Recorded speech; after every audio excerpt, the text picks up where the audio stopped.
దేవుడు మరిచిపోడు. ఆయన ప్రతిదీ గుర్తుపెట్టుకుంటాడు. ఈ చిన్న విషయం కూడా ఆయనకు గుర్తే. ఎంత చిన్న విషయం అంటే మనం కన్నీరు గార్చేది కూడా ఆయనకు గుర్తే అంట.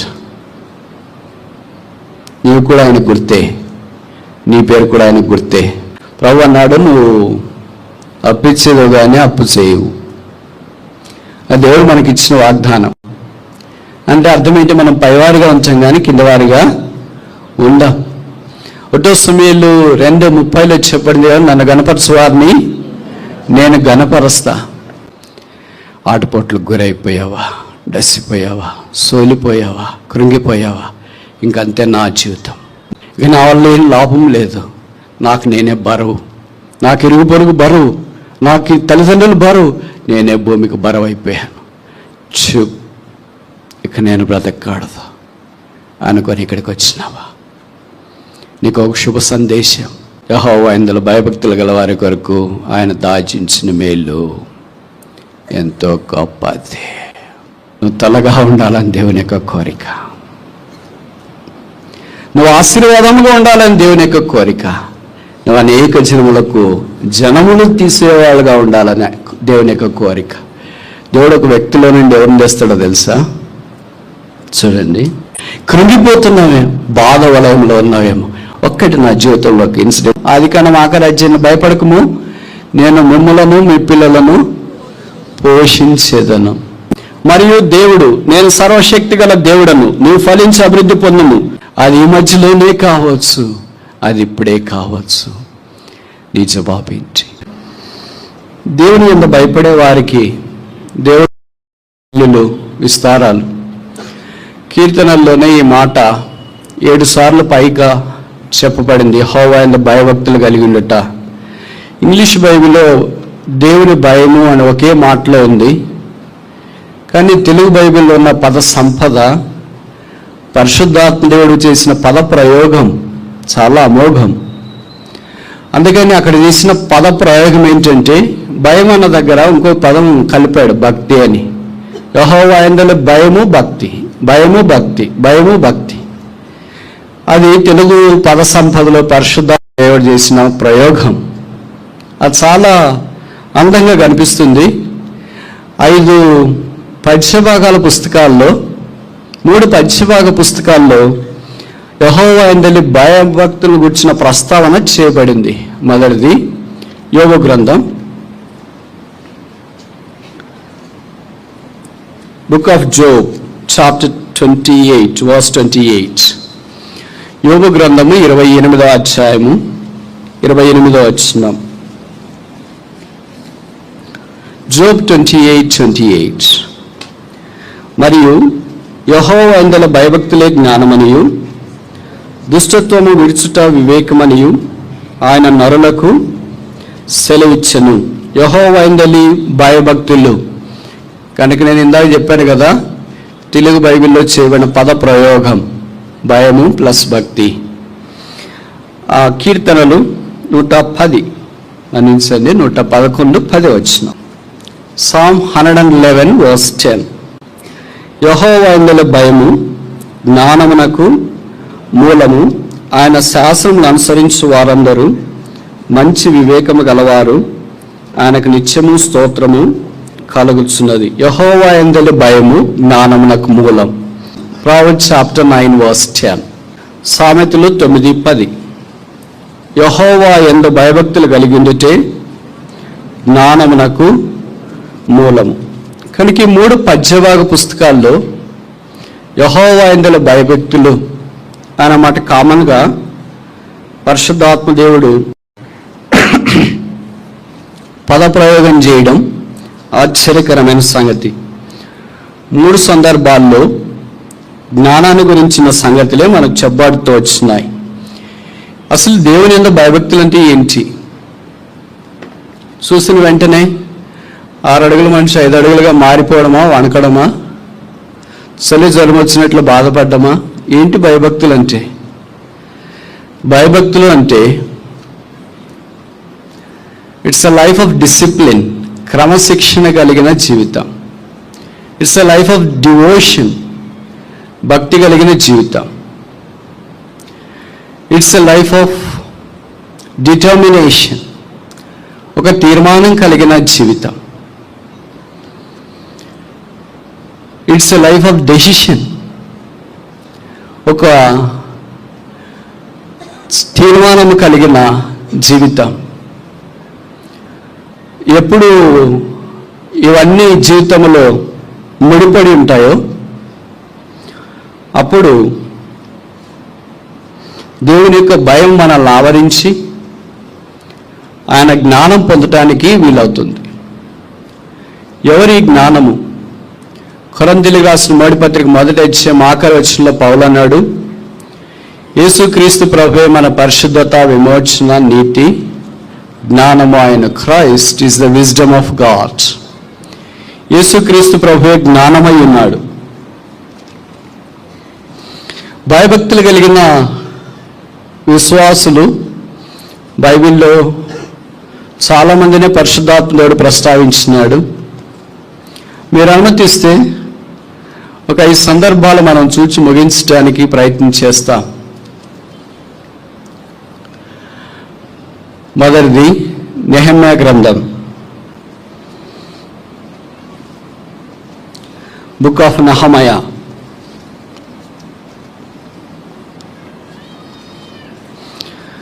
Chapter 7 verse 2. నెహెమ్యా గ్రంథము 7వ అధ్యాయము 2వ వచనం. Nehemiah chapter 7 verse 2. నా సహోదరుడైన హనానీకిని, కోట కళిపతైన హనన్యాకును యెరూషలేము పైన అధికారం ఇచ్చితిని. హనన్య నమ్మకమైన మనుషుడు, అందరికంటే ఎక్కువగా దేవుని ఎదుట భయభక్తులు గలవాడు. దేవుని ఎదుట భయభక్తులు కలిగి ఉండడమే గొప్ప సంగతి అయితే, ఇక్కడ రాయబడిన విశేషణం ఏంటంటే అందరికంటే ఎక్కువగా దేవుని ఎదుట భయభక్తులు కలిగిన వాడు. అందరంటే కొన్ని వేల మంది, కొన్ని లక్షల మంది ఆ దినాన్ని యెరూషలేములో ఉన్నారు. వారందరికంటే భయభక్తులు దేవుని యందు కలిగిన వాళ్ళు ఎవరు? అందరికంటే తెలివైన వాళ్ళు ఎవరని చెప్పబడలేదు. అందరికంటే డబ్బున్న వాళ్ళు ఎవరని చెప్పలేదు. అందరికంటే జీతం ఎక్కువ వచ్చే వాళ్ళు ఎవరని చెప్పలేదు. అందరికంటే తలాంతులు కలిగిన వాళ్ళు ఎవరు అని చెప్పలేదు. అందరికంటే ఎవరు పాటలు బాగా పాడతారు, ఎవరు వాక్యం బాగా చెప్తారు, ఎవరు కొరియో చేస్తారు, ఇలాంటి ప్రస్తావన ఇక్కడ లేదు. అందరికంటే యెహోవా యందు భయభక్తులు కలిగిన వాళ్ళు ఎవరైనా బైబిల్లో ఉన్నారు అని అంటే బహుశా ఈయన పేరే మొదటి ప్రస్తావనకు వస్తుందంటే తప్పు కాదేమో. ఆయన పేరు హనన్య. హనన్య అంటే గాడ్ హ్యాస్ గివన్, దేవుడే ఇచ్చెను అని అర్థం. బైబిల్లో హనన్యాలు దాదాపు 14 మంది ఉన్నారు. షద్రక్ పేరు కూడా మొదటిది హనన్య అని నాకంటే మీకు బాగా పరిచయం. నెహెమ్యా మొదటి 6 అధ్యాయాలు వాల్స్ ఆఫ్ పీపుల్, ప్రజల యొక్క గోడలను గురించి లేదా యెరూషలేము గోడల గురించి మాట్లాడుతున్నాయి. 7వ అధ్యాయం నుండి ఆఖరి దాకా people of the walls are people of Jerusalem, యెరూషలేము యొక్క ప్రజలను గురించి మాట్లాడుతున్నాయి. గోడలు పెట్టుకుని ప్రజలు లేకపోతే ఏం చేస్తాం? ఉపయోగమేనా? 52 రోజులు యెరూషలేము గుమ్మాలు కట్టారు, గోడలు కట్టారు, ప్రజలు లేరు అనుకో, ఉపయోగం ఏమి? గోడలు ఎంత ప్రాముఖ్యమో ప్రజలు కూడా అంతే ప్రాముఖ్యం. కానీ గోడలు మొదట అవసరము, ఆ తర్వాత దేవుని ప్రజలకు కూడా వారికి అవసరమై ఉన్నారన్న సంగతి మనకు బాగా పరిచయం. ఆ హనన్య దేవుని యందు అందరికంటే ఎక్కువగా భయభక్తులు కలిగిన వాడు. కొన్ని పరిచర్యల కొరకై నెహెమ్యా ఆయన నియమించినట్లు వాక్యం ద్వారా మనకు అర్థమవుతుంది. మనల్ని కూడా దేవుడు కొన్ని పరిచర్యల కొరకై పిలుస్తాడు. అందరు నెహెమ్యాలు కాకపోవచ్చు, అందరూ హనానీయులు కాకపోవచ్చు, అందరూ హనన్యాలు కాకపోవచ్చు. కానీ దేవుడు ఏ పరిచర్య కొరకై ఎవరిని పిలిచి నియమించినాడో ఎరుగుట చాలా ప్రాముఖ్యం. అనేక సందర్భాల్లో ఇది మనకు మిస్ మ్యాచ్ అవుతున్న కారణం చేత మనల్ని దేవుడు నాయకులుగా నెహెమ్యా వలె ఉండటానికి పిలవకపోయినా బహుశా అలాగుంటానికి ప్రయత్నం చేస్తామేమో. హనన్యా వల్లే ఒక చిన్న పని, కోటకు అధిపతిగా ఉండే అధికారము దేవుడు మనకిస్తే దాన్ని మనం ఎరగకుండా జీవిస్తూ ఉంటామేమో. కనుక మొదటి సంగతి ఏంటంటే, know the call and stick on to the call until the end. మనం దేవుడు పిలిచిన పిలుపేంటో ఎరిగి ఆ పిలుపు విషయమై చివరి దాకా కొనసాగించబడాలని కోరబడుతున్నాం. అది భయభక్తులు కలిగి ఉన్న వాళ్ళు చేసే మొదటి పని. మనకు ఆ పిలుపు తెలుసా? ఆ పిలుపులో మనం నిల్చున్నామా? లేదా మన పిలుపు కాకుండా వేరే వాళ్ళ పిలుపులోనికి వెళ్ళిపోయామా? యెహోవా యందు భయభక్తులు కలిగిన వారు పిలుపులో నిల్చుండేవారని మనకు జ్ఞాపకం చేయబడుతూ ఉంది. మనము అననీయ వలె నమ్మకమైన పరిచారకులుగా ఉంటూ ప్రభువు అప్పగించిన పనిని కొనసాగించాలని కోరబడుతున్నాం. రెండవ వ్యక్తిని చూస్తాం. రాజుల మొదటి గ్రంథం 18వ అధ్యాయం 3వ వచనం. 1 Kings chapter 18 verse 3. ఆహాబు తన గృహ నిర్వాహకుడగు ఓబద్యాను పిలిపించెను. ఈ ఓబద్యా యెహోవా గలవాడై యెజెబెలు యెహోవా ప్రవక్తలను నిర్మూలన చేయుచుండగా గుహలో 70 మందిగాను 100 దాచి అన్నపానములు ఇచ్చి వారిని పోషించెను.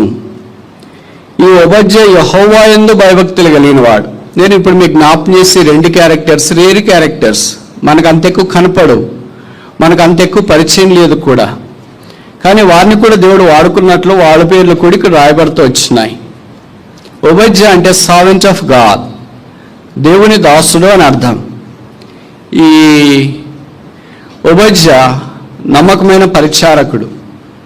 సరే, మనకి 5 ప్రశ్నలు ఉన్నాయి కదా, మీరు అనుమతిస్తే నేను ఆ 5 ప్రశ్నలు అడగొచ్చా? మిమ్మల్ని ప్రశ్న అడిగేంతటి వాడిని కాదు, కాకపోతే నిద్ర వస్తుందేమో అని. మొదటిది, ఓబద్యాలో బైబిల్ ఎంతమంది ఉన్నారు? రెండవ ప్రశ్న, పాత నిబంధనలో ఓబద్యాలు ఎంతమంది? మూడవ ప్రశ్న, కొత్త నిబంధనలో ఓబద్యాలు ఎంతమంది? నాలుగవ ప్రశ్న, ఓబద్యా మొదట ఎక్కడ కనిపిస్తున్నాడు? ఐదవది ఆఖరిది, మనం ఇలాగా సామాన్యంగా కనిపించే ఓబద్యాలా కాదా? బైబిల్లో ఓబద్యాలు 10 మంది కనిపిస్తారు. 10 మంది పాత నిబంధనలోనే కనిపిస్తారు.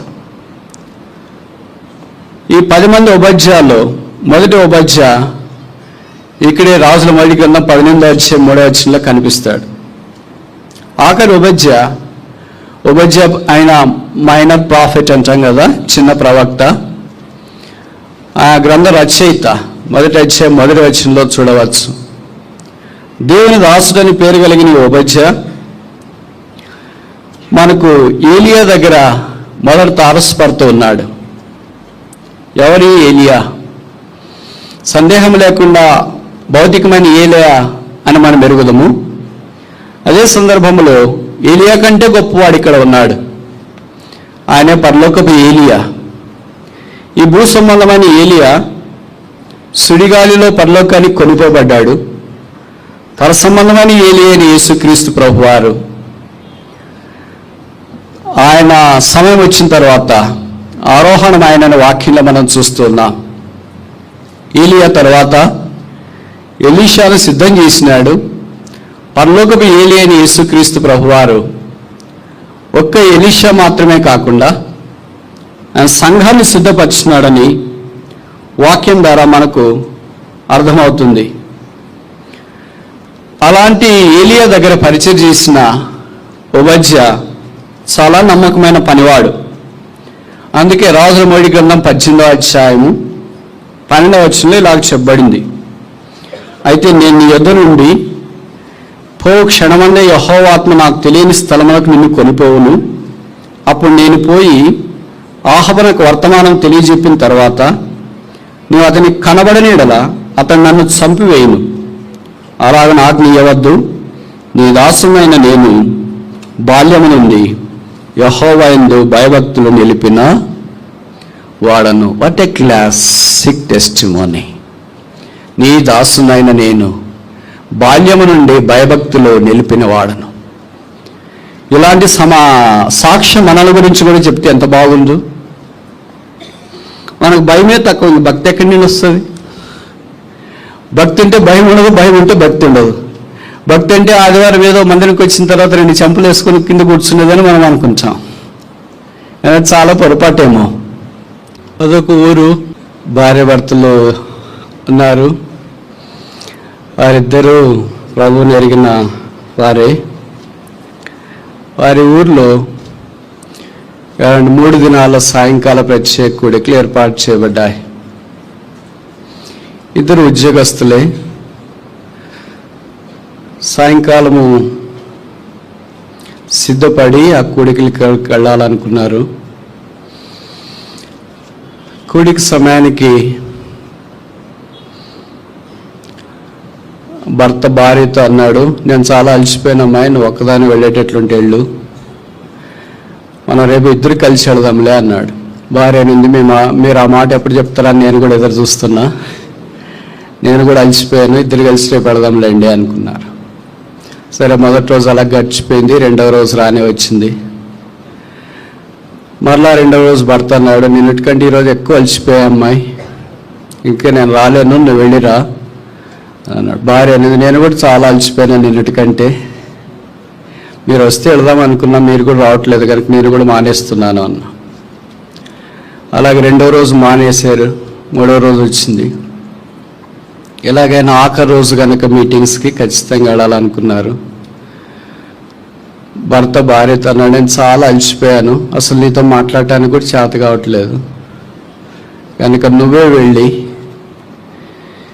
ఇద్దరు తరపున అటెండెన్స్ ఇచ్చేసి వచ్చే మీటింగ్కి అన్నాడు. భార్య అనింది, నేను కూడా చాలా అలసిపోయాను, మీరే వెళ్తారేమో ఈరోజు అనుకున్నానని. లేదు లేదు, ఖచ్చితంగా నువ్వు వెళ్ళు, భార్యను ప్రోత్సహించినాడు. ఆ మీటింగ్కి వెళ్ళింది. ఆ మీటింగ్కి వెళ్ళిన తర్వాత ఆమె 3 మాటలు మీటింగ్లో విన్నది. ఆ మీటింగ్లో విన్న మొదటి మాట ఏంటంటే, అందరూ వచ్చినట్టున్నారుగా అని. ఆమె అనుకుంది, నేను వచ్చింది పాస్టర్ గారికి కూడా తెలిసిపోయినట్లుంది అని. ఖాళీగా ఒక కుర్చీ ఉంటే కుర్చీ చూసుకొని కూర్చునింది. ఇప్పుడు ఆమె విన్న 2వ మాట ఏంటంటే, అందరూ కూర్చున్నట్టున్నారుగా అనింది. ఆమె నేను కూర్చున్నది కూడా పాస్టర్ గారికి తెలిసిపోయింది అనుకుంది. బాగా అలసిపోయింది కదా, నిద్రపోయింది. తర్వాత మీటింగ్ అయిపోయిన తర్వాత సందడి వాళ్ళు లేచి అటు ఇటు వెళ్తూ ఉంటే అప్పుడు ఆమె విన్న 3వ మాట ఏంటంటే, అందరూ వెళ్తున్నట్లున్నారుగా అన్న. అప్పుడు ఆమె అనుకున్నది, పాస్టర్ గారు వచ్చింది చూసినారు, కూర్చునేది కూడా చూశారు, నిద్రపోయింది కూడా చూసింటారు, అందుకనే అందరూ వెళ్తున్నట్టున్నారుగా అని అన్నాడు అనుకున్నది. ఇంటికి వెళ్ళింది. భర్త బాగా నిద్రపోయి ఫ్రెష్గా ఉన్నాడు. సరే, ఇద్దరు భోజనం చేస్తూ మాటలు పెట్టారు. భర్త అడిగాడు, ఏంటమ్మాయి మీటింగ్ ఎలా జరిగింది, ఏం చెప్పారబ్బా? ఏం చెప్పారండి, ఆది కాండం నుండి ప్రకటన కన్నా దాకా థీమ్ ఉంటుంది కదంటే, ఏం థీమ్ చెప్పేది కాదండి, అది అసలు వినాల్సిన మాటలే. రేపు భలేదాన్ని ఏదో కొన్నైనా చెప్పొచ్చు కదా, ఎక్కడెక్కడ ఏమేమి పాయింట్లు చెప్పినారు, జాయింట్లు చెప్పినారంటే అసలు చెప్పేది కాదండి, అసలు వినాల్సిందేనండి అది. ఇలాగా ఆయన అడుగుతున్నాడు, ఏం చెప్పట్లేదు, వినింటేగా చెప్తానికి. అలాగే మాటలు పెట్టేలోకి దాదాపు మధ్యరాత్రి కావస్తుంది. వీళ్ళ ఇంట్లో దొంగతనం చేయటానికి మంకీ క్యాపులు పెట్టుకొని ఒక 3 దొంగలు వచ్చి కాంపౌండ్ వాళ్ళ దగ్గర నిలబడి ఉన్నారు. సరే, నీకు చాలా తీవ్రంగా వాయిస్ పెంచి భార్యను అడిగినాడు, ఏం చెప్తావా లేదా? ఆమె ఇంకా తీవ్రంగా ఆమె చెప్పింది, అందరూ వచ్చినట్టున్నారుగా అని అన్నాడండి అన్న. దొంగలు అనుకున్నారు, రే మనం వచ్చింది వాళ్ళు చూసినట్లున్నారు, కూర్చోరా. ఇంకేం చెప్పినాడు చెప్పు అని. అందరూ కూర్చున్నట్టున్నారుగా అన్నాడండి అని. దొంగలు అనుకున్నారు, మనం వచ్చింది తెలిసింది, కూర్చుని తెలిసింది, ఇంక వాళ్ళు రాత్రి నిద్రపోరు, లైట్ వేసుకుని అలాగే ఉంటారు, కావాలంటే పోలీసులు కంప్లైంట్ ఇస్తారేమో, వెళ్ళిపోదాం రా అన్నారు. ఇంకేం చెప్పినాడు చెప్పు అని అడిగాడు భార్యని. అందరూ వెళ్తున్నట్లున్నారుగా. ఆమె మీటింగ్కి వెళ్ళి వాక్యం వినుకొని నిద్రపోయింది, కానీ విన్న 3 పదాలు ఆ దినాన వాళ్ళ ఇంట్లో దొంగతనం జరగకుండా కాపాడబడ్డాయి. అలాగని మీరు ఇక్కడికి వచ్చి నిద్రపోతున్నారని చెప్పట్లేదు, కానీ దేవుని మందిరంలో మీరు గడిపే సమయం వ్యర్థం కాదు, నిరర్థకం కాదు. సాతాను అనే దొంగ మన మీద దాడి చేసి మనల్ని నష్టపరచకుండా దేవుని పాదాల దగ్గర కూర్చుండి వినే మాటలు మనకెంతో ఉపయోగపడతాయన్నది నిర్విధాంశం. దేవుని యందు భయభక్తులు కలిగినట్ట జ్ఞానమునకు మూలం. మనలో జ్ఞానము కార్యసిద్ధి కలిగించబడకుండా ఉంచే భవిష్యత్ దేవుని యొక్క భయంలోనికి ఇంకా మనం రాలేదంటే తప్ప కాదేమో. ఓబద్య బాల్యము నుండే యెహోవా యందు భయభక్తులు కలిగిన వాడు. యెహోవా యందు భయభక్తులు కలిగి ఉండటం ద్వారా ఎంత ఆశీర్వాదకరమైన స్థానంలోనికి ఓబద్య తీసుకురాబడ్డాడు. ఆయన పేరు రాయబడింది. ఎలాంటి వాడితో రాయబడిందంటే ఆయన ఏలీతో మాట్లాడే భాగ్యం. ఏలీతో మాట్లాడటానికి రాజులే భయపడేవాళ్ళు. ఆహాబు లాంటి భయపడ్డాడు ఏలీ అంటేనే. యెజబెలే ఫస్ట్లో భయపడిన తర్వాత భయపడిచ్చింది అనుకో, అది వేరే విషయము. యెహోవా యందు భయభక్తులు కలిగిందిట ఓబద్యాను బట్టి మనం నేర్చుకోవాల్సిన రెండవ సంగతి. ఈయన చాలా చిన్న పనే చేశాడు, కానీ పరిశుద్ధాత్మ దేవుడు బైబిల్లో రాయించేంత పని చేశాడు. మనం కొన్నిసార్లు చాలా చిన్న పనులే చేయొచ్చు, వేరే వారికి ఆ పనులు తెలియకుండా ఉండొచ్చు, కానీ దేవుడు ఆ పనిని నెరవేర్చడానికి సమర్థుడు. ప్రార్థనలకు జవాబిచ్చు దేవుడు ఓబద్యాను బాల్యం నుండే భయభక్తులు కలిగిన పనివానిగా, దాసునిగా సిద్ధపరిచి ఆయన ద్వారా కొంతమంది యెహోవా ప్రవక్తలను దేవుడు పోషించినాడు.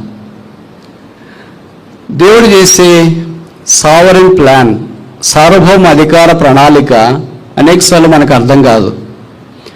దేవుడు ఎవరినో ఎక్కడో పోషించడానికి ఎవరినైనా ఎలాగైనా సిద్ధపరుస్తాడు. గుహలో కొంతమందిని దాచి 50 మంది చొప్పున 100 మంది చొప్పున పోషించినాడు. మనం ఒక పూట వేరే వాళ్ళకి భోజనం పెట్టాలంటే చాలా ఆలోచిస్తాం. 50 మందిని 100 మందిని గుహల్లో దాచి ఉంచి వారికి అవసరమైన సంరక్షణ బాధ్యత తీసుకోవాలంటే అంత తేలికంటారా? అదంతా సులువయ్యేదంటారా? ఇంత తేలిగ్గా జరిగించడం సాధ్యం అంటారా? మనకి ఎవరైనా భోజనం పెడితే పర్లేదులో మనం తినేస్తే ఇప్పుడు గడిచిపోద్ది అనుకునే దినాల్లో మనం వేరే వారికి సహాయం చేయడం అనేది చాలా అరుదుగా జరుగుతుంది. ప్రభు అన్నాడు, నువ్వు అప్పిచ్చేదో కానీ అప్పు చేయవు. అది దేవుడు మనకి ఇచ్చిన వాగ్దానం. అంటే అర్థం ఏంటి? మనం పైవారిగా ఉంచాం కానీ కిందవారిగా ఉండం. 1 సమూయేలు 2:30 చెప్పబడింది, నన్ను గణపరచు వారిని నేను గణపరుస్తా. బైబిల్లో కొన్ని సంగతులు మనం చూసినప్పుడు చాలా ఆశ్చర్యం వేస్తుంది. మనకు నెహెమ్యా పరిచయం కదా. నెహెమ్యా గ్రంథంలో ఆయనతో పాటు భోజనానికి రోజు ఎంతమంది కూర్చునేవాడు తెలుసా? ఆయన విఐపి మాత్రమే కాదు, ఎంఐపి, మోస్ట్ ఇంపార్టెంట్ పర్సన్. 150 మంది ఆయనతో పాటు భోజనానికి కూర్చునేవాళ్ళు. మినిమం అది నంబరు, మినిమం 150 మంది. ఇంక మ్యాక్సిమం ఎంతో మనకు తెలియదు. వారందరి కొరకై అవసరమైన సామాగ్రిని ఆయన బల్ల లేదా ఆయన సమృద్ధిలో నుండి ఇచ్చినట్లు వాక్యం మనం చూస్తాం. కానీ క్రైస్తవుని దేవుడు ఉన్నతమైన స్థానంలో ఉంచి వాడుకోవాలని కోరుతున్నాడు. అది క్రైస్తవుని యొక్క భాగ్యం. ఇశ్రాయేలు, నీ భాగ్యం ఎంత గొప్పది!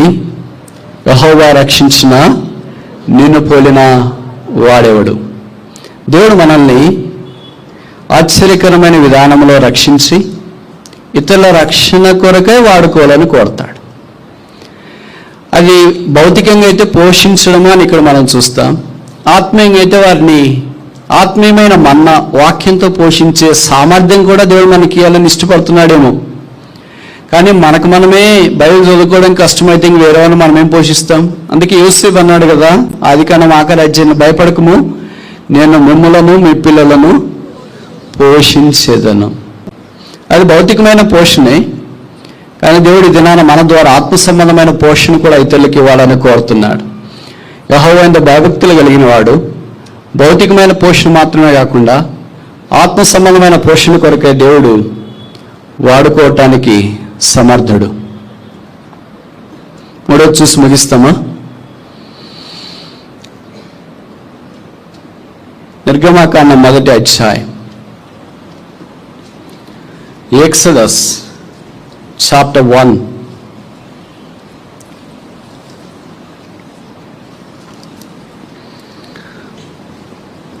Verse 17. నిర్గమ 1:17. Exodus chapter 1 verse 17. అయితే ఆ దేవునికి భయపడి ఐగుప్తు రాజు తాముకు ఆజ్ఞాపించినట్లు చేయక మగపిల్లలను బ్రతకనీయగా ఐగుప్తు రాజు ఆ మంత్రసానులు పిలిపించి, మీరెందుకు మగపిల్లలను బ్రతకనిచ్చితిరి? ఈ పని ఏల చేసితిరని అడిగాను. మంత్రసానులు దేవునికి భయపడి.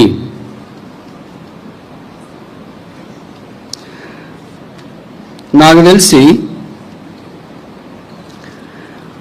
బైబిల్లో మొట్టమొదట దేవునికి భయపడి దేశం యొక్క రాజు జారీ చేసిన ఆజ్ఞను నిరాకరించి, first incident in the Holy Bible where 2 simple women rejected the decree of the king. మనకు తెలుసు షద్రక్ మేషక్ అబేద్నెగోలు, దానియేలు ఇలాగ మనం ముందుకు వెళ్ళిపోయిన తర్వాత కనిపిస్తారు. కానీ మొదట మాత్రం వీళ్ళే. అంటే ఏదైనా ఒక మోడల్ ఉంటే మనం చేయడం తేలిక, కానీ మోడల్ లేకుండా కట్ అండ్ పేస్ట్ చేయాలంటే మనకి కష్టం కదా. కట్ అండ్ పేస్ట్ టైప్ కాదు, ఒరిజినల్ రాజు ఆజ్ఞ వారికి జారీ చేయబడింది. మంత్రసానులు మిడ్వైఫ్స్ దేవునికి భయపడ్డారు. ఇప్పుడు ఒక ప్రశ్న అడగవచ్చా? బైబిల్లో ఎన్ని సందర్భాల్లో మంత్రసానుల గురించి ప్రస్తావన ఉంది? పాత నిబంధనలు ఎంతమంది? కొత్త నిబంధనలు ఎంతమంది? మొదటి మంత్రసానులు ఎక్కడ కనిపిస్తారు? ఆఖరి మంత్రసానులు ఎక్కడ కనిపిస్తారు? జవాబు కూడా నేనే చెప్తా. 3 సందర్భాల్లో మంత్రసానుల యొక్క ప్రస్తావన బైబిల్లో కనిపిస్తుంది. మొదట ఆదికాండం 35వ అధ్యాయంలో 17వ వచనంలో చెప్పబడింది.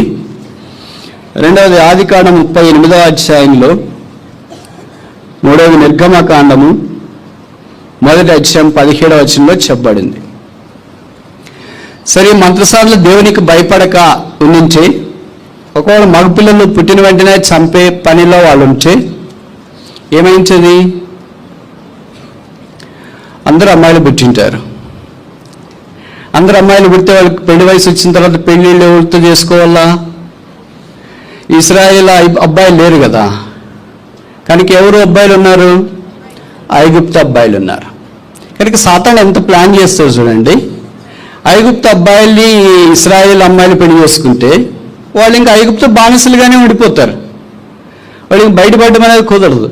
వాళ్ళు బానిసలుగా ఉండిపోతే దేవుడు సెలవిచ్చినట్లుగా దావీదు కుమారుడు వాళ్ళ బయటికి రావాలంటే మరి ఎలా సాధ్యమవుతుంది? సాధ్యం కాదుగా. ఏర్పాటు చేయటానికి సావరని బిల్లో అక్కడక్కడ కొంతమంది స్టార్ స్టడీడ్ పీపుల్ని వాడుకుంటూ వస్తాడు. ఓకే లాంటి వాళ్ళని, ఎస్తేర్ లాంటి వాళ్ళని, రూత్ లాంటి వాళ్ళని.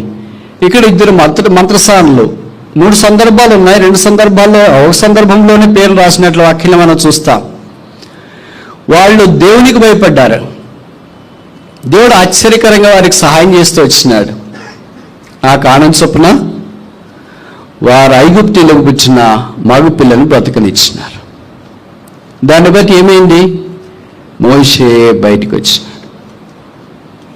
సో 2 స్త్రీలు చేసే ఒక చిన్న పని దేవుని ఎంత భయభక్తులు కలిగింది. ఎవరు తెలిసినారు వాళ్ళు? మామూలుగా బయటికి చూస్తే ఏమనిపిస్తుంది అంటే ఏదో 2 స్త్రీలంట అబ్బాయిలు పుట్టితే చంపేయాలని ఆజ్ఞాపించినారంట. కానీ అబ్బాయిల్ని చంపకుండా వాళ్ళు అలాగే పుట్టిన తర్వాత వదిలేసినారంట. ఏమో ఎంతో మంది అబ్బాయిలు పుడుతుంటారులే, దాంట్లో వీళ్ళు కూడా పుట్టేశారేమో. అలాగా మోషేని గురించి బైబిల్లో చెప్పబడిన మాట ఏంటంటే, అపోస్తల కార్యాలు 7వ అధ్యాయంలో స్టెఫెన్ ఇచ్చిన ప్రసంగం. బైబిల్లో ఎవరికి లేని గొప్ప పదం మోషేకు వాడబడింది. మోషే దివ్య సుందరుడు అంట. అసలు మనం పేర్లేం పెట్టుకుంటాం, ఏం పేరంటే సుందరం. కానీ పైనుండి కింద దాకా 45 డిగ్రీలు ఉంటారు. ఇట్లా పేరు ఒక రకంగా ఉంటుంది, జీవితం ఒక రకంగా ఉంటుంది, మనిషి ఒక రకంగా ఉంటాడు. అసలు సుందరం అంటేనే కష్టమే, ఇంకా దివ్య సుందరుడంట. అంటే పైనుండి కింద దాకా అదేం సుందరమో తెలియదు కానీ, దివ్య సుందరమో తెలియదు కానీ, అంత చక్కటి వ్యక్తిని దేవుడు భూమి మీదకి తీసుకుని వచ్చి, ఇదిగో మోషే కంటే గొప్పవాడని యేసుక్రీస్తు ప్రభువుకు ప్రోటోటైపుగా దేవుడు ఆయన వాడుకోవాలని సంకల్పించినాడు. నీకు తెలుసా నువ్వు చేసే ఒక చిన్న పని దేవుడు ఎంత విశాలంగా ఆశీర్వదిస్తాడని? ఒకవేళ మనం ఈ స్త్రీలకే చెప్పినాం అనుకోండి, మొదటే మీరు ఒక అబ్బాయిలు పుట్టిన తర్వాత అబ్బాయిల్ని మీరు చంపుకొని వదిలేస్తే దాంట్లో ఒకడేమవుతాడంటే గొప్ప నాయకుడు అయిపోతాడు. దేవుని బదులని 430 సంవత్సరాలు బానిసలుగున్న వారిని విడిపిస్తాడు. ఆయన 5 పుస్తకాలు రాస్తాడు. ఆయన పేరు ప్రపంచమంతటా మారుమోగిపోతుంది. ఆయన ఇశ్రాయేలుకి ఇష్టమే, యూదులకు ఇష్టమే, క్రైస్తవులకు కూడా ఇష్టమే. అలాంటి వ్యక్తిని మీరు బ్రతికించబోతున్నారు అంటే వీళ్ళు నమ్ముతారంటారా? షాక్ కదా. ఎవరో చిన్న పిల్లలు పుడుతుంటే ఏదేదో మీరు పెద్ద పెద్దవన్నీ ఇప్పుడే చెప్పేస్తున్నారేంటి? మాకు ఇప్పుడు ఉండేది ఏంటి? మగ పిల్లవాడిని బ్రతికి కూడా ఉండాలా? కానీ వాడు దేవునికి భయపడి ఒక చిన్న పని చేస్తే పరిశుద్ధాత్ముడు వాళ్ళ పేర్లు ఇక్కడ రాశాడు. అందుకే ప్రభు అన్నాడు కదా, గిన్నెడు సన్నీళ్ళు ఇస్తే ప్రతిఫలము పోగొట్టుకోరని. మరి దాని కొరకే మనం చేసేది దేవుడు అద్భుతకరంగా, ఆశ్చర్యకరంగా ఆయన వ్రాసి ఉంచుతాడు. అది ఆయన నైజం. మామూలుగా మేమైతే చాలామందిని మర్చిపోతుంటాం, కానీ దేవుడు మరిచిపోడు. ఆయన ప్రతిదీ గుర్తుపెట్టుకుంటాడు. ఈ చిన్న విషయం కూడా ఆయనకు గుర్తే. ఎంత చిన్న విషయం అంటే మనం కన్నీరు గార్చేది కూడా ఆయనకు గుర్తే అంట. నీవు కూడా ఆయనకు గుర్తే, నీ పేరు కూడా ఆయనకు గుర్తే. ఆయన కొరకు బలమైన సాధనంగా వాడబడాలని దేవుని యొక్క ఆశ. నీవు దేవునికి భయపడవా? ఆయన కుడివైపునున్న దొంగ ఎడం వైపునున్న దొంగతో పలికిన మాటని మనకు పరిచయం. యేసు ప్రభువారు శిలువ మీద పలికిన 3 మాటలు, అంటే 7 మాటల్లో 3 మాటలు ఈ లూకా సువార్తలోనే ప్రస్తావించబడ్డ మొదటిది, రెండవది, ఆఖరిది. మొదటి మాట 2 దొంగలు సమానంగా విన్నారు. రెండవ మాట రెండవ దొంగను గురించి, అంటే కుడివైపున ఉన్న దొంగను గురించే ప్రస్తావించబడింది. దేవునికి భయపడి రక్షణ పొందినట్లు మనం చూస్తాం. అయితే ఎడం వైపున ఉన్న దొంగ దేవుని యందు విశ్వాసం ఉంచక అలాగే నిత్య నరకం వైపు ప్రయాణం చేసినట్లు మనకు అర్థమవుతుంది. ఇంకా యేసుని అంగీకరించకుండా ఉంటే, ఇంకా యెహోవాను భయభక్తులు కలిగి జీవించకుండా ఉంటే, మరలా మేము జ్ఞాపకం చేస్తున్నాం. ఎవరో భక్తులు ప్రార్థన చేశారు, ఈ సంవత్సరం కూడా ఉండనిమ్ము అని. దాన్ని బట్టి దేవుడు మనల్ని ఉండనిచ్చినాడేమో. అయితే ఉండనిచ్చింది దేవుని ఉద్దేశము రక్షణ పొందాలని ఉంచే, మనం రక్షణ పొందకుండా ప్రభు దగ్గరికి రాకుండా, లూకా సువార్త 13వ అధ్యాయం 11వ వచనం అనుకుంటా, ఒక ఆమె 18 ఏళ్ల నుండి వంగిపోయింది. ఎంత మాత్రం ఆమె పైకి. చూడండి లూకా సువార్త 13వ అధ్యాయం 11వ వచనం. Gospel according to Luke chapter 13 verse 11. 18 ఏండ్ల నుండి బలహీనపరచు దయ్యం పట్టిన ఒక స్త్రీ అచ్చట ఉండెను. ఆమె నడుము వంగిపోయి ఎంత మాత్రమును చక్కగా నిలబడలేకుండెను. యేసు ఆమెను చూచి రమ్మని పిలిచి. 18 ఏళ్ల నుండి నడుము వంగిపోయి ఎంత మాత్రమును చక్కగా నిలబడలేక, వంగిపోయింది అంటే కిందే చూస్తుంది, పైకి చూడట్లేదు. ఈ దినాల్లో కూడా చాలా మంది ఇలాంటి వాళ్ళు ఉంటారు, కిందే చూస్తుంటారు వాళ్ళు. అర్థమైందా నేను చెప్పిన మాట? అర్థమైందా కాలేదా? మొబైల్ ఫోను, భార్య భర్తలు కలిసి కూర్చొని మాట్లాడుతున్నా మొబైల్, ఎవరి మొబైల్ వాళ్ళు చూస్తూనే ఉంటారు. పక్కన చూడటానికి టైం ఉండదు, భర్తని, భార్యని, పిల్లల్ని. అలాగే క్లాస్మేట్స్ బస్సులో వెళ్తున్నా, క్లాస్లో కూర్చున్నా, ఎక్కడ చూసినా ఇట్లా తల కిందకి దించుంటారు. ఏంటో మరి ఏం చూస్తారో ఏంటో అర్థం కావట్లేదు. 18 ఏళ్ల నుండి అలాగే తల కిందకి ఇలాగే ఉండిపోయింది. 18 ఏళ్ల నుండి ఎలా ఉండిపోయారు? దాంట్లో ఏం కనిపిస్తుందో ఏమో తెలియదు, ఏమి అప్డేట్స్ చేస్తారో తెలియదు, ఏం డీపీలు పెడతారో తెలియదు. అదంతా డిఫరెంట్ లాంగ్వేజ్ అనుకో. కానీ బైబిల్లో 18 ఏళ్ల నుండి ఇలాగే ఉంది, ఇలాగే ఉంది. కొంతమంది బ్రదర్స్ సిస్టర్స్ ఇలాగే ఉంటారు, వాళ్ళు ఎక్కడికి వెళ్ళినా ఇలాగే ఉంటారు. మందిరికి వచ్చినా కూడా ఇప్పుడు కూడా కొంతమంది ఇలాగే చూస్తూనే ఉంటారు, వాళ్ళ మొబైల్లో చూస్తుంటారు. ఇది చాలా ఆశ్చర్యం కదా. చాలామంది యవనస్తుల జీవితాలు నష్టపోవటానికి కూడా కారణము అదేంటి, వంగిపోయి ఎంత మాత్రము పైకి చూడలేకుండా అలాగే కింద చూస్తూనే ఉంటారు. వాళ్ళ అమ్మగారు పిలిచినా, నాన్న పిలిచినా, ఇరుగు పొరుగు వారు పిలిచినా, ఎవరు పిలిచినా. నేను కొన్ని కఠినమైన మాటలు చెప్తా ముగించక మునుపు, మీరేమనుకోవద్దు, సరేనా? మీరు జీవితంలో బాగుపడాలని అనుకుంటే, యెహోవా యందు భయభక్తులు కలిగి ఉండాలని అనుకుంటే, మీరు కింద ఇట్లా వంగిపోకుండా పైన చూడండి. అంటే వీలైనంత దాకా మొబైల్ ఫోన్, సోషల్ మీడియా తగ్గిస్తే చాలా మంచిది. యవనస్తులు, మీకు తెలుసో తెలియదు, మీరు రాత్రిపూట అదంతా చూస్తే మెదడు మీద దాని యొక్క స్క్రీన్ రీడింగ్ ప్రభావితం చూపించి మీకు నిద్ర త్వరగా పట్టకుండా అవుద్ది. అందుకే నిద్రపోకమునుపు స్క్రీన్, మొబైల్ది కానీ, ల్యాప్టాప్ది కానీ, ఐపాడ్ది కానీ, కంప్యూటర్ కానీ చూడకూడదు అంటారు. It influences on the mind. అందుకే తొందరగా నిద్ర పట్టదు. ఒక్కటి పొరపాటు జీవితంలో జరిగిందనుకో, నిద్ర పట్టుకుపోవడం అనేది పొరపాటు జరిగితే ఇంక అన్నీ ఇది సైకిల్ అన్నమాట. ఇది ఆలస్యంగా లేస్తారంటే నిద్ర తక్కువ వస్తుంది. నిద్ర తక్కువ వస్తే ఏమవుతుంది? చిరాకు అవుతుంది. చిరాకు అయితే అప్పుడు ఏమవుతుంది? బైబిల్ చదువుకోవాలా, ప్రార్థన చేసుకోవాలంటే ఇబ్బంది అవుతుంది. ఇవన్నీ ఇబ్బంది అవుతున్నా కనుక పరీక్షలు అంటే ఇంకా చికాకు, దాని తర్వాత పోటీ పరీక్షలు అంటే ఇంకా చికాకు, చదువు అంటేనే చికాకు. అప్పుడేమంటారు? నాకు జీవితం అంటేనే చికాకు వచ్చింది, నాకు బతకాలని లేదు. ఏం కావాలనుకున్నావు? సో అన్నిటికీ రూట్ కాజ్ ఇప్పుడు మీకు అర్థమైంది కదా.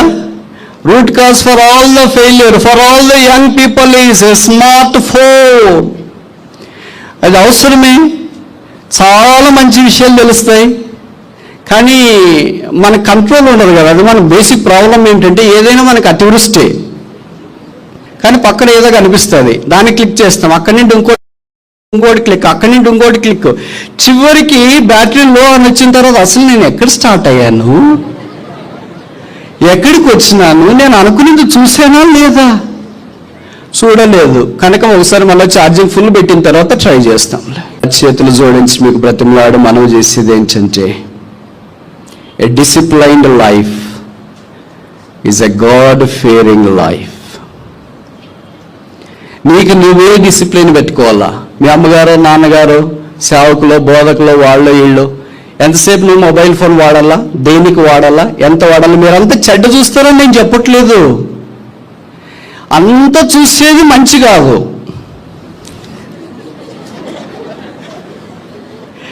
It's not bad, it's not good either. నేను చెప్పే మాటలు ఇప్పుడు మీకు అర్థమైనాయా? అది మంచి కాదు, చెడ్డ కాదు. అదేంటంటే సోషల్. దాంట్లో షాపింగ్ ఉండొచ్చు, ముగ్గులు ఉండొచ్చు, డ్రెస్సులు ఉండొచ్చు, ఐటమ్స్ ఉండొచ్చు, ఎన్ని చెప్పనలేవు కానన్ని ఆత్మీయమైన విషయాలు తప్ప. దేవుడు మిమ్మల్ని ఎంత ప్రేమించినాడు తెలుసా? మీరు రక్షణ పొంది, పాపక్షమాపణ, మారుమనసు పొంది ఈ నిత్య రాజ్యంలో ప్రవేశపెట్టాలని దేవుడు ఇష్టపడి భూమి మీదకి పంపించినాడు. మానవ ఆకారంలో దేవుడి భూమి మీద ఉంచినాడు. ఆయన ఆకారమే మనుషులమైన మనం. దేవునికి మనం అంటే ఎంత ప్రేమ కదా. అందుకే మీరు బాగా గమనించుంటారు, దేవుడు మనం రక్షణ పొందాలని ఎన్నో అవకాశాలు ఇచ్చినాడు. పాపక్షమాపణ, మారుమనసు పొందాలని. నీవు దేవునికి భయపడవా? DOST not thou fear God. దేవుడు మీ విషయం ఎన్నో కలలు కన్నాడు, ఎన్నో కలలు కంటూనే ఉన్నాడు. నా బిడ్డల్ని ఎలాగ చేయాలా? రూతు మాదిరి చేయాలా, ఎస్తేరు మాదిరి చేయాలా, దావీదు మాదిరి చేయాలా, దానియేలు మాదిరి చేయాలా, ఓబద్యా మాదిరి చేయాలా, హనన్యా మాదిరి చేయాలా, బక్సీ గారి మాదిరి చేయాలి. ఎలాగ చేయాలా? మనమేమనుకుంటామంటే, ప్రభు అవన్నీ ఏమో తెలియదు కానీ ఏదో డిఎస్సి క్వాలిఫైడ్ అట్లా చూసి టీచర్ ఉద్యోగం ఇస్తే చాలే, ఏదో చిన్న ఉద్యోగం ఇస్తే ఏదో అని ఎప్పుడు అనుకోవద్దు. అంటే నేను చిన్న ఉద్యోగాలు తక్కువ అని చెప్తున్నాను, దయచేసి తలంచొద్దు. అన్నీ అవసరమే, ప్రభు కావాలా, కానీ అదే సమయంలో నువ్వు తలగా ఉండాలని దేవుని యొక్క కోరిక, నువ్వు ఆశీర్వాదముగా ఉండాలని దేవుని యొక్క కోరిక, నువ్వు అనేక జనములు తీసేవాళ్ళుగా ఉండాలని దేవుని యొక్క కోరిక. దేవుడు ఒక వ్యక్తిలో నుండి ఎవరిని తెస్తాడో తెలుసా? చూడండి, Adikaandam చాప్టర్ 25, 25వ అధ్యాయం 23వ జెనసిస్ చాప్టర్ 25 వర్స్ 23. అప్పుడు యెహోవా ఆమెతో ఇట్లనెను, 2 జనములు నీ గర్భములో కలవు, 2 జనపదములు నీ కడుపులో నుండి ప్రత్యేకముగా వచ్చును. ఒక జనపదము కంటే ఒక జనపదం బలిష్టమైండును, పెద్దవాడు చిన్నవానికి దాసుడగును అనెను. కింద వచనాల్లో మనకి పరిచయమైన విషయాలు రాయబడి ఉంటాయి. ఆ ఇద్దరు ఏశావు, యాకోబు అని మనకు తెలుసు. యెహోవా రిబ్కా ప్రార్థన లేదా అతని ప్రార్థన ఆలకించి రిబ్కా గర్భవతి ఉన్నట్లు చేసినాడు. ఇప్పుడు రిబ్కా ఎంతమందిని కనింది? ఎంతమందిని కనింది? That is turningly incorrect. 2 nations. అర్థమవుతుంది నేను చెప్పి ఇక్కడ బైబిల్లో రాయబడిన మాటలు.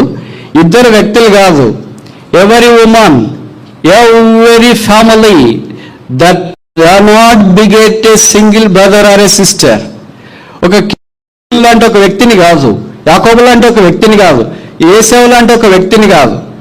They are bringing forth a nation.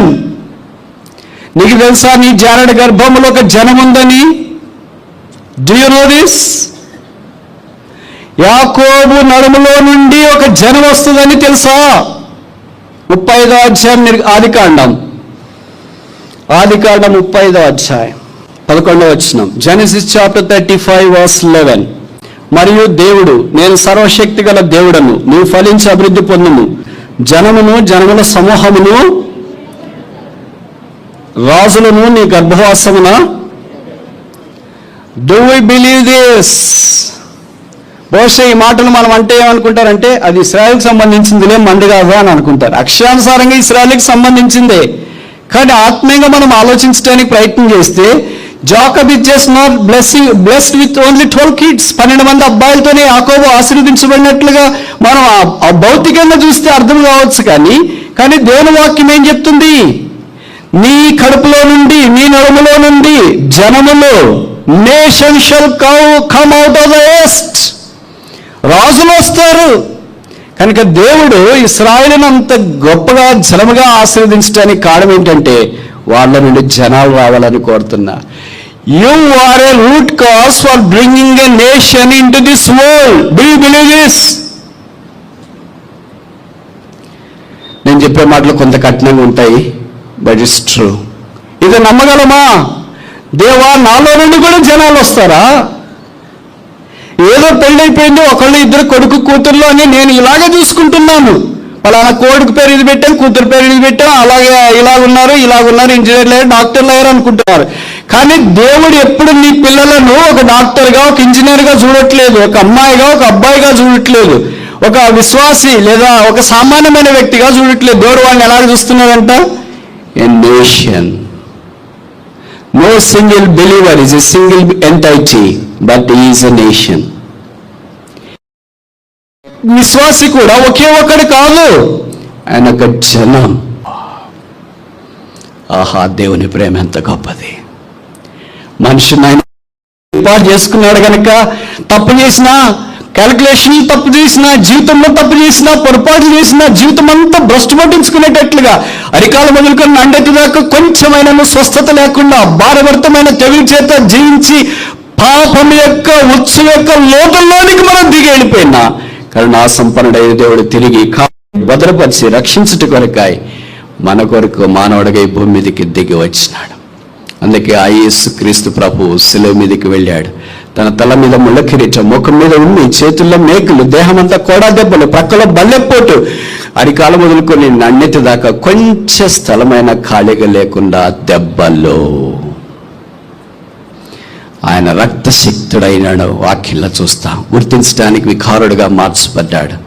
దేవుడు మనము పాపము చేసినప్పుడు మన కొరకై తన కుమారుణ్ణి ఆయన శిలువడానికి ఇష్టపడ్డాడు. మీరు చాలా మంది గ్రామాల నుండి వచ్చిన వాళ్ళు ఉంటారనుకో, మీ ఇంట్లో బర్రెలు ఉన్నాయనుకో, బర్రె పాలు లేదనుకో, ఎవరైనా బర్రె పాలేకపోతే ఎన్ని దెబ్బలు కొట్టిన వాళ్ళు ఉన్నారు? 39 దెబ్బలు కొట్టినాను వరుసగా మా బర్రె పాలేకపోతే వాళ్ళు చేయొద్దండి. కొంతమంది పొలాల్లో ఎద్దులతో ఇత్తే పని చేస్తున్నారు. పెద్ద దోమలు కర్ర తీసుకుంటారు, అది ఎత్తుటానికి పొలంలో వెళ్తా ఉంటే అంత పెద్ద కర్ర ఎందుకంటే ఊరికి అలాగ ఉండాలి బదర్. ఎవరేం కొట్టరు, ఎవరైతే కొట్టడు, ఊరికి అలాగే దాన్ని నీడ మాదిరి అలాగ అంటుంటే అది ఎద్దులు పోతాయి. ఆ ఏ రైతైనా ఆ బెత్తం తీసుకొని ఆ దోమతెర కర్ర తీసుకొని 39 దెబ్బలు ఏ పశువు మీదైనా కొట్టినట్టు మీరు చూసారా? ఇంట్లో పొలంలో ఉన్న పశువు కానీ, సాలలో ఉన్న ఎద్దులు కానీ, ఇంట్లో ఉన్న బర్రె కానీ, ఇంట్లో ఉన్న కుక్క పిల్ల కానీ, నీ కొడుకు కానీ, కూతురు కానీ 3, 4, 5 దెబ్బల కంటే ఎక్కువ లేరు. అయితే ఈ దేవుడు తన కుమారుని యేసుక్రీస్తు ప్రభువారిని ఆ శిలువ మీదుగా ఏకధాటిగా 1, 2, 3, 4, 10, 20, 30, 35, 36, 37, 30 స్టాప్. ఎవరి కొరకు ప్రేమ, ఎవరి కొరకు త్యాగం, ఎవరి కొరకు జాలి, ఎవరి కొరకు కరుణ, ఎవరి కొరకు సిలువ త్యాగం. పాపలమైన మన కొరకు కాదా? ఎవరున్నారు ఇంతగా మనిషిని ప్రేమించేవాళ్ళు?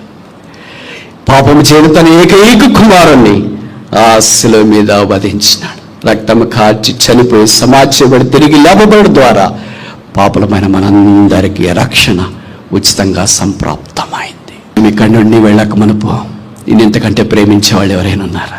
నీ కొరకు ఒక్క దెబ్బ తిన్నవాళ్ళు 2, 3, 4, 39 దెబ్బలు పొరపాటు లేకుండా, పాపం లేకుండా, నేరం లేకుండా, అన్యాయం లేకుండా, అబద్ధం లేకుండా, ఏ దోషము లేకుండా సిలువలో రక్తము కార్చి చనిపోయి సమాజపడి తిరిగి లేపబడిన యేసు పాపం అనే విషయం వైపు ఒకరికొకళ్ళు మందలు వెళ్తుండగా పక్కన నేను అందరూ కేకలేసేవాళ్ళు ఉన్నారేమో, అయ్యో అయ్యో ఏం చేయాలని. ఒకే ఒక్కడు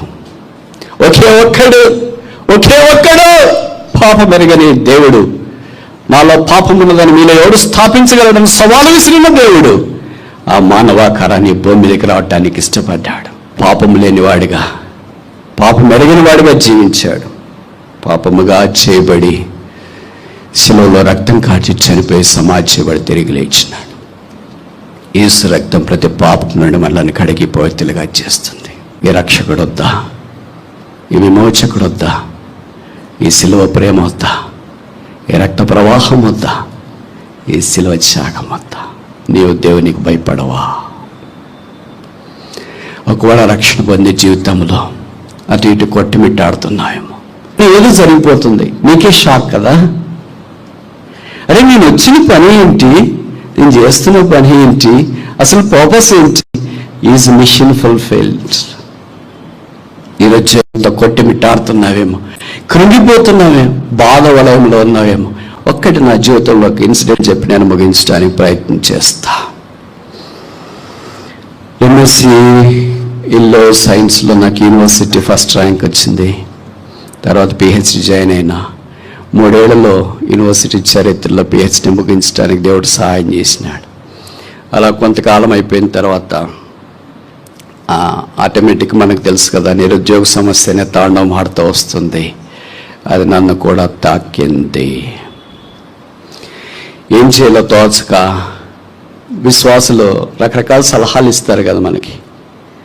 ఆపదలో సలహాలు ఇచ్చేవాళ్ళు అనేకులు, ఆదుకునేవాళ్ళు అరదు. ఇంకోసారి చెప్పనా, ఇవన్నీ జీవితం నేర్పిన పాఠాలు. జీవితం అంటే స్పష్టంగా తెలియాలంటే జీవితం తీసుకుని వెళ్ళే మార్గం గుండా వెళ్ళాల.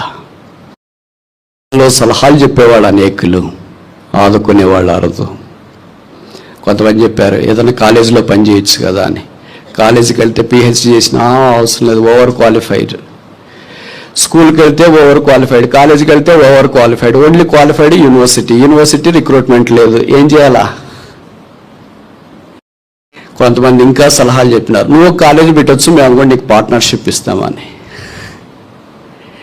ఇంకా కొంతమంది చెప్పినారు హోమ్ ట్యూషన్స్ చెప్తే ఎలా ఉంటుందని. హోమ్ ట్యూషన్స్ సరే, మీరే ఎవరన్నా హోమ్ ట్యూషన్ పెట్టుకుంటానంటే నేను వెళ్ళి చెప్పడానికి రెడీగా ఉన్నాను, సరే అని చెప్పినాను. హోమ్ ట్యూషన్స్ ఎవరు? మీరే విశ్వాసులే. ఎవరన్నా ఏర్పాటు చేయగలరా? ఎవరు ఏర్పాటు చేయలేరు, ఎవరి వల్ల కాదు, కష్టము. హోమ్ ట్యూషన్స్ అసలు కల్చరే లేదు తిరుపతిలో. ఇలాగ రోజులు గడిచిపోతున్నాయి. నిరుద్యోగం కొన్ని ఏళ్ళుగా నా మీద దాడి చేయడం ఆరంభించింది. అనారోగ్య తీవ్రత పెరిగింది. పేదరికము కూరలు చాపి టెంటికల్స్ అలాగో ముట్టినట్లుగా అనిపించినాయి. చదువు లేకుండా ఇలాగుంటే, ఫెయిల్ అయ్యి ఇలాగుంటే, పరిస్థితులు ప్రతికూలంగా ఉండి ఇలాగుంటే వేరు. కానీ ప్రభు కొరకు జీవిస్తూ ప్రతి మీటింగ్కి వెళ్ళి దేవుని యందు అంత ఇంత విషయమంతన్న భక్తి కలిగి ఉన్నామని అనుకుంటే ఇవన్నీ దాపరిస్తున్నాయా? ఇంకా కథ కట్ చేస్తే చివరికి వస్తాం. అదొక రోజు ఇలాగ అనుకున్న, ఉదయం లేచిన తర్వాత ప్రార్థన చేసి కన్నీళ్ళు కార్చి కన్నీటిని ఎక్కువ చూసింది నా దిండే. తడిసి ముద్ద అవుతుంది. అప్పుడు దాదాపు మధ్యాహ్నంగా వస్తుంది. అనుకున్నా ఇలాగైతే లాభం లేదు, నేను ఇక్కడే చదివాను, ఇక్కడే నాకు ప్రశంసా పత్రాలు వచ్చినాయి, ఇక్కడే నా ఫోటో పేపర్లు వేసినారు, నన్ను దేవుడు ఇక్కడే ఏ పని చేయమన్నా నేను సిద్ధమే అనుకో. పిల్లప్పుడు మా ఇంట్లో ఒక చిన్న పని అలవాటు ఉండేది. అదేంటంటే బొగ్గులు ఇస్త్రీ పెట్టితో బట్టలు ఇస్త్రీ చేయడం.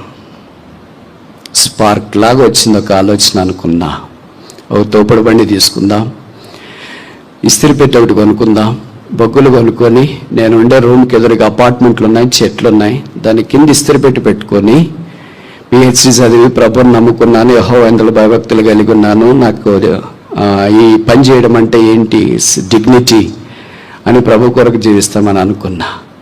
విచిత్రం ఏమో తెలుసా, మందిరం చుట్టే కాకలు దగ్గర ఆత్మీయులు అంటున్నారు, గొప్ప గొప్ప వాళ్ళు కోట్ల బిల్డింగ్లు కట్టుకున్న వాళ్ళు ఉన్నారు, పోయి చెప్పొద్దండి వాళ్ళకి.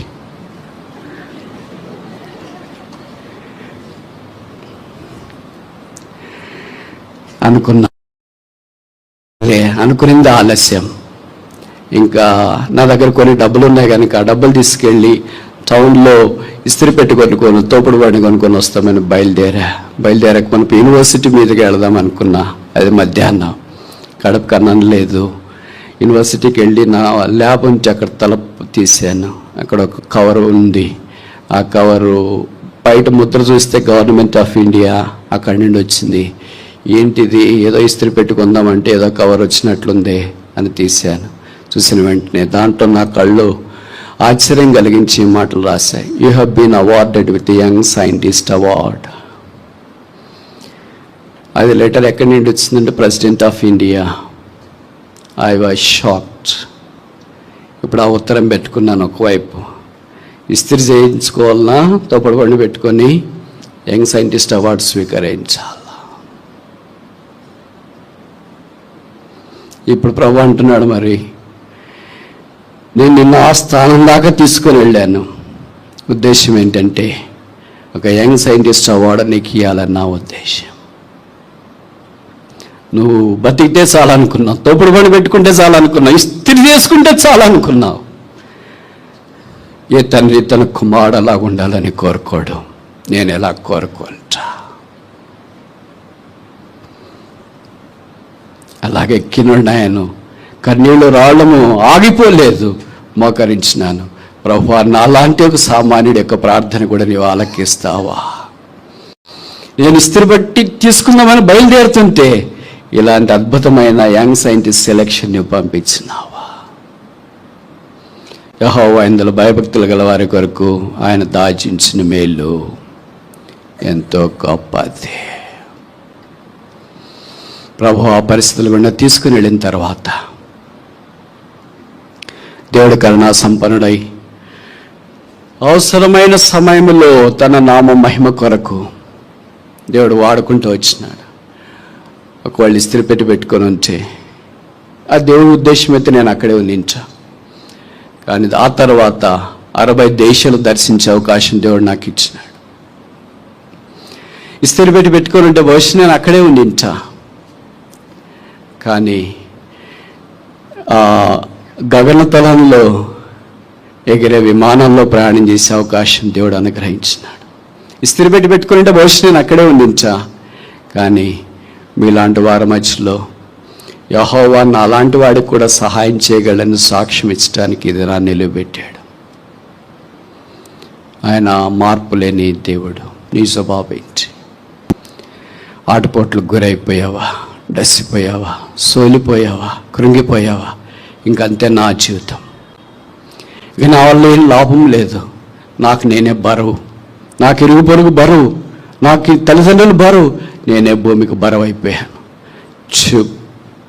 ఇక నేను బ్రతకూడదు అనుకొని ఇక్కడికి వచ్చినావా? నీకు ఒక శుభ సందేశం. నిన్ను ప్రేమించే దేవుడు, నీ కొరకై ప్రాణం పెట్టిన దేవుడు, నీ కొరకై చేతులు చాపుతున్న దేవుడు, ఆయన ఇంత భయభక్తులు గల వారి కొరకు ఆయన దాచించిన మేలును సిద్ధపరిచి నీకు సకాలంలో అన్నాడు. అది ఈ సంవత్సరమే కావచ్చు, అది ఈ మధ్యలోనే కావచ్చు, అది ఇప్పుడే కావచ్చు. నీ జవాబు ఏంటి?